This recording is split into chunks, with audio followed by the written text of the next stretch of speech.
नमस्कार। कौशल योग के आज की इस कड़ी में हम लोग मूर्ति और मूर्ति पूजा की वास्तविकता पर विचार करेंगे। मूर्ति का मतलब है कि कोई स्मृति चिन्ह, किसी पत्थर की मूर्ति आपने बना दिया हो या कोई चित्र सामने रख दिया हो, इन सबको हम मूर्ति कह सकते हैं। और वास्तव में यह किसी महापुरुष की मूर्ति होती है या किसी बड़े महात्मा की, संत की, विद्वान की इनकी मूर्ति है। तो इससे इसको देखने से हमारे अंदर उस तरह के भाव आते हैं। जैसे आप बुद्ध के मूर्ति को देखें तो आप में अपने अंदर ही करुणा का भाव जागृत होता है। आप राम की मूर्ति को देखें तो आपको अपने अंदर एक वीरता का और मनुष्यता का भाव जागृत होता है। कृष्ण की मूर्ति को देखें तो आपको अपने अंदर ही जो है एक अनासक्ति का भाव, एक कर्मयोग का भाव, ये सब भाव नजर आते हैं। विवेकानंद को देखें तो आपको अपने अंदर ही ओजस्विता नजर आती है। आप महाराणा प्रताप की मूर्ति को देखें तो आपको अपने अंदर भी शौर्य का एक भाव जगता है कि हमें भी समाज के लिए, संसार के लिए, देश के लिए कुछ करना चाहिए। वहीं आप दूसरी तरफ किसी हीरो या हीरोइन का चित्र देखें तो आपके अंदर भी विकार आने की संभावना रहती है और विकार बढ़ते हैं। तो कहने का मतलब है कि जिस भी व्यक्ति के, महापुरुष के, जिस या किसी भी व्यक्ति के जब आप चित्र या मूर्ति को देखते हैं तो उसमें एक प्रकार का भाव हमारे अंदर पैदा होता है।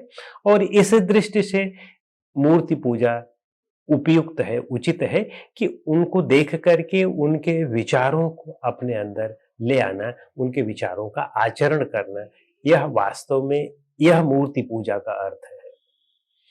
लेकिन मूर्ति पूजा में लोगों ने किसी पत्थर की एक मूर्ति बना दी और फिर उस पर पूजा पाठ करने लगे, उनको खाना खिलाने लगे, उनको सुलाने लगे, उनको पंखा झलने लगे, उनसे बेटा बेटी मांगने लगे, उनसे धन संपत्ति मांगने लगे। तो मूर्ति कैसे समझ सकती है? वह तो जड़ है।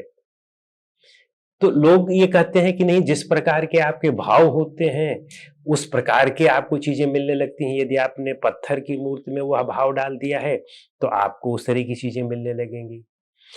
यदि आपने किसी नदी में उस तरह का भाव डाल दिया है तो आपको उस तरह की चीजें मिलने लगेंगी। तो वास्तव में भाव से ही सब कुछ नहीं होता है। यदि आप बैल को देख करके यह भाव करें कि यह बैल दूध देगा तो बैल कभी दूध नहीं दे सकता है। जीवन भर आप जो है भाव करते रहे। तो केवल भाव ही महत्व नहीं है, सत्य भी महत्व है। सत्य का भी उतना ही महत्व है। यानी जो सत्य है उसका ही भाव करना वास्तव में वह वास्तविक श्रद्धा है।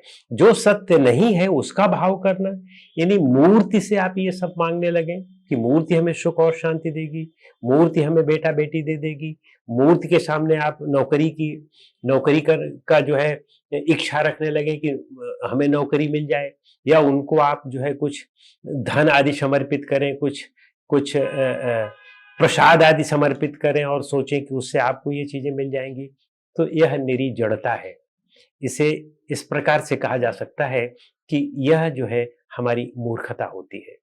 यद्यपि वे लोग जो ऐसा करते हैं, यद्यपि इसके भी अपने कुछ विधान हैं। आध्यात्मिकता की सबसे ऊंची सीढ़ी पर चढ़ने के लिए निश्चित रूप से वे लोग जो बहुत ही स्थूल बुद्धि के हैं, तो उनके लिए मेरे ख्याल से ये बना दिया गया होगा कि वे सबसे पहले मूर्ति आदि पर या चित्र आदि पर अपने मन को एकाग्र करें, आंख खोल करके वहां पर भावना करें और फिर धीरे धीरे अपनी अपने एकाग्रता के लेवल को बढ़ा करके फिर वह मोक्ष की तरफ बढ़ सकते हैं।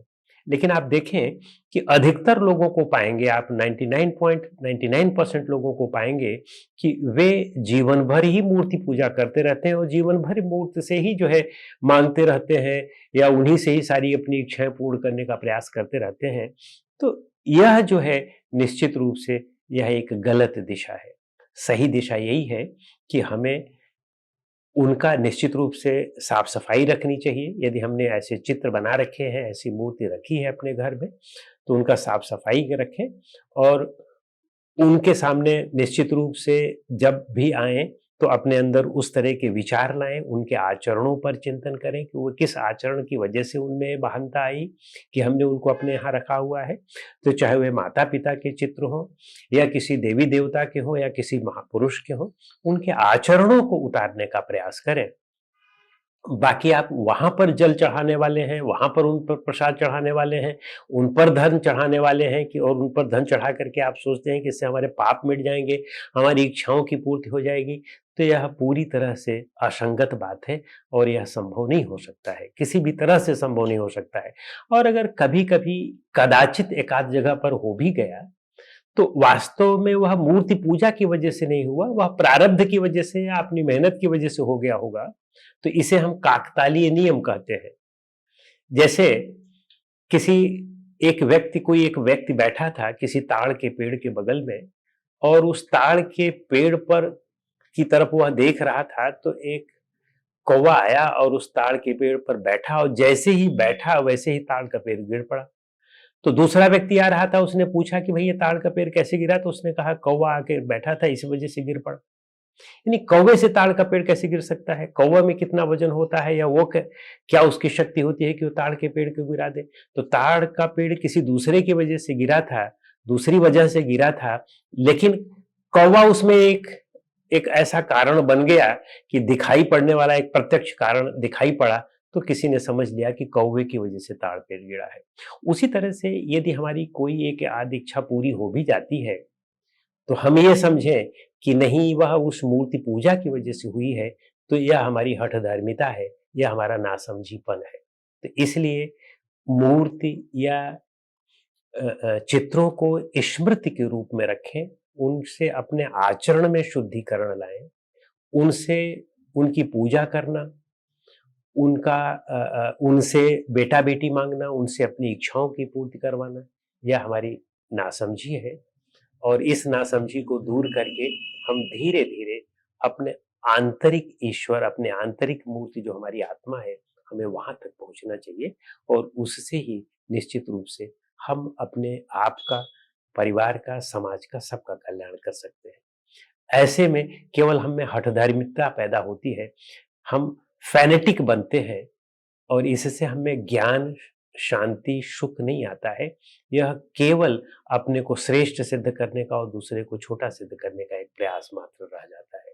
तो इसलिए मूर्ति पूजा के सही अर्थ को समझें। नमस्कार।